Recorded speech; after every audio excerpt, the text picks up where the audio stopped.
This is the grab stitch. You will have already made your bud or petal that you want to put your calyx on the bottom of it. This one was a ribbon stitch and this was just a straight stitch. So I'm going to show you two different ways because I looked at two different sources and they gave me slightly different variations. So I'm going to have a knot in my thread or tie it, tack it down in the back. I'm going to bring my needle up on the right side of my bud. And then I'm going to take my needle back down just to the left of where I came up. I'm going to move under the bud to the other side of it through the fabric. I'm going to pull up.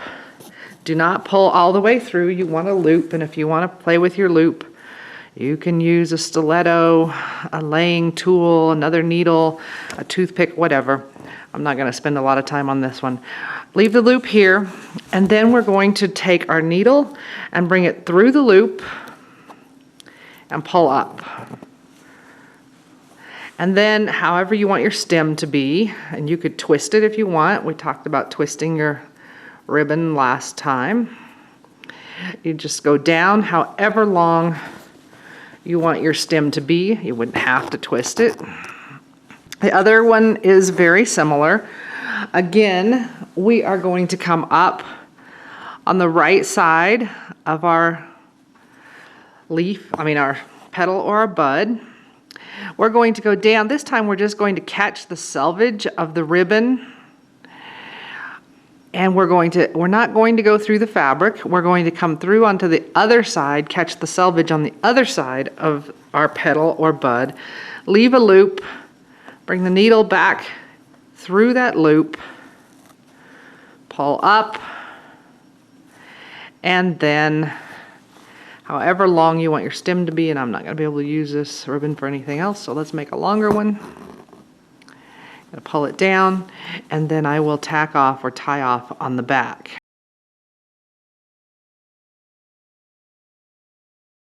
Okay, I'm going to show you the plume stitch next, and I tend to have a harder time pulling my needle through with the ribbon when I'm working with ribbon rather than floss. So I'm wearing some grippers. It doesn't have to be exactly these. You could use a wide rubber band. You could use some needle nose pliers if you want. The plume stitch is worked from top to bottom. So I'm going to bring my needle out at the top of where I want my stitch to be. And then you can use a needle, you can use a stiletto. This is a round toothpick to smooth out your ribbon, to manipulate it how you want it to be. So I'm going to just leave that toothpick there so that I don't pull all the way through. And depending on which source you're reading, you go down 1/8 to 1/4 of an inch from where you came up.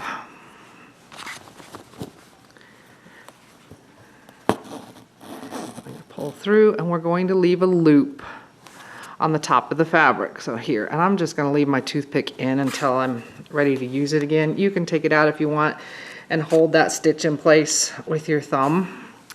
I'm going to come back up in the very bottom of that loop, so just above where I went down, and I'm going to pierce the ribbon. I'm going to pull through, and then I'm ready to smooth out my ribbon.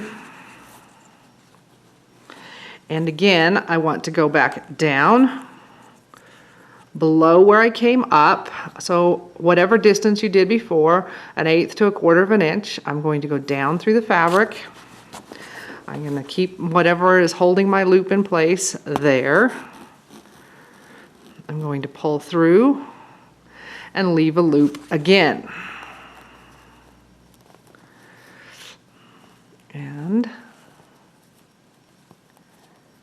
you can adjust how long that loop is if you want to. I'm going to again come up right above where I went down, piercing the fabric, pull through, and I'm going to move whatever tool I'm using to smooth my ribbon so that I'm holding a loop here. Smooth your ribbon out if you need to. And we are going to Once again, go down the same distance as we have been, 1/4 to 1/8 of an inch below where we came up. Pull through. So I'm just going to keep doing that same thing over and over again until I get this as long as I want it to be. So again, I'm coming up right above where I went down, piercing the ribbon.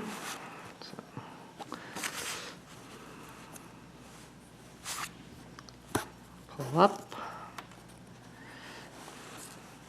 and then I'm going to manipulate my ribbon again so that it's sitting the way I want it to. And then back down 1/4 to 1/8 of an inch away from where I came up.